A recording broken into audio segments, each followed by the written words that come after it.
Et bonjour à tous, on se retrouve pour une petite vidéo pour les news d'Astar, les dernières news qui sont sorties. Donc on va faire un tour des derniers articles publiés par la team et voir ensemble un petit peu les nouveautés qui arrivent sur le réseau. Alors donc il y a eu un petit article reprécisant un petit peu les fonctionnalités du dAppstaking, qui tire des avantages du dAppstaking, en quoi c'est quelque chose d'hyper novateur, et on en a déjà parlé beaucoup ensemble. Le dAppstaking, c'est vraiment une des particularités assez uniques finalement que Astar Network propose. Donc, le dAppstaking, on en avait déjà parlé. Il profite à qui? Il profite aux développeurs parce que ça leur assure de gagner un revenu.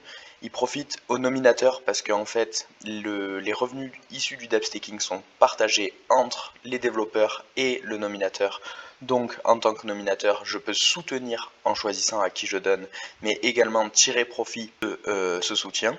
Enfin, c'était un argument qui était avancé par Sota aussi notamment, le fait que de plus en plus de jetons soient bloqués dans le dApp staking fait qu'en fait la liquidité circulante est de plus en plus restreinte et c'est censé, in fine, augmenter finalement le cours du Astar. Ensuite, ce petit article est sorti pour la présentation du Astar Pass, donc là j'ai un petit peu de retard, mais sachez qu'en fait le NFT maintenant n'est plus mintable parce qu'il n'y en a plus tout simplement, mais je crois que vous pouvez les acheter sur Tofu NFT.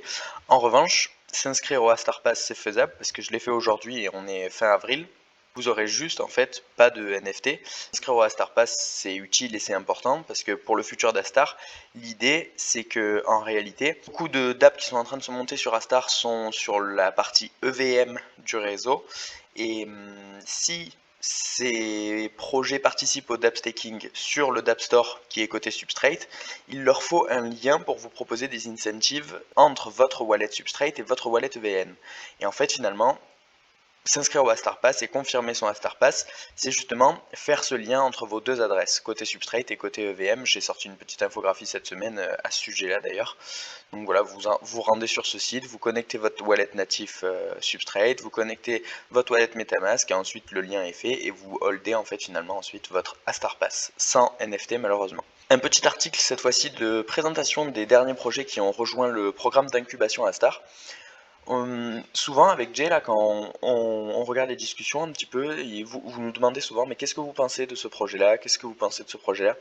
En fait, c'est très compliqué de vous dire ce qu'on pense de tous les projets parce que, alors déjà, moi j'ai pu l'écrire dans un dernier article que j'ai sorti il y a pas longtemps.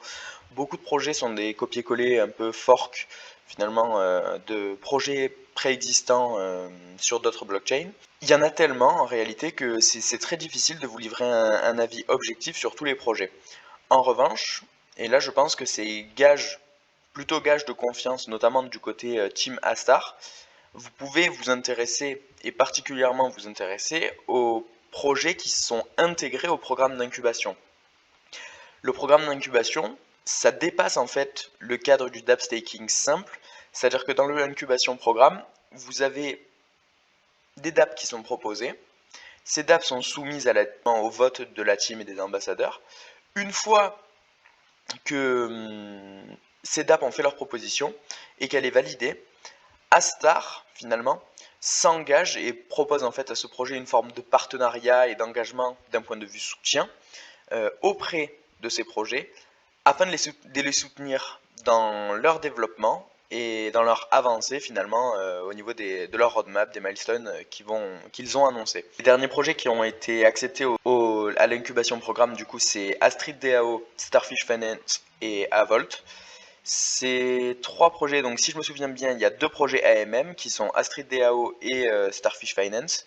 Les deux sont plutôt intéressants, je vous invite à regarder. Astrid DAO, il nous propose en fait de faire de l'empreinte crypto finalement en déposant nos cryptos non stables pour emprunter une crypto stable. Plutôt intéressant, même bon, ça se voit ailleurs, hein, mais ça reste quand même intéressant.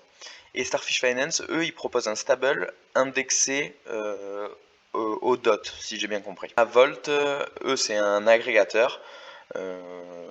Voilà, pour l'instant, je peux pas vous en dire plus que ça. Ça va être un yield aggregator, c'est-à-dire qu'ils vont faire des intérêts composés pour vous, finalement, en faisant des boucles d'auto-compounding en automatique. On finit cette petite vidéo avec l'annonce de la deuxième crowdloan pour le Shiden Network. Alors, rien d'exceptionnel d'un point de vue reward, c'est-à-dire que ils ont décidé de pas allouer beaucoup de rewards si vous contribuez. Je pense qu'ils n'avaient pas besoin des utilisateurs pour le faire, et en fait c'est juste une façon pour la team de nous récompenser encore une fois, de nous dire merci, et de nous dire bah voilà, on n'a pas spécialement besoin de vous, mais on vous propose quand même de gagner des SDN entre guillemets gratuitement, parce que c'est quand même pas gratuit, puisque vous finalement vous laissez votre KSM pendant un an dans le smart contract. Donc voilà, moi je vois plus ça comme une des ultimes opportunités que Astar et Shiden nous offriront pour avoir finalement des jetons sans trop de contrepartie. Et bien sur ce, je vous remercie d'avoir suivi cette vidéo et je vous dis à bientôt pour une prochaine vidéo. Merci.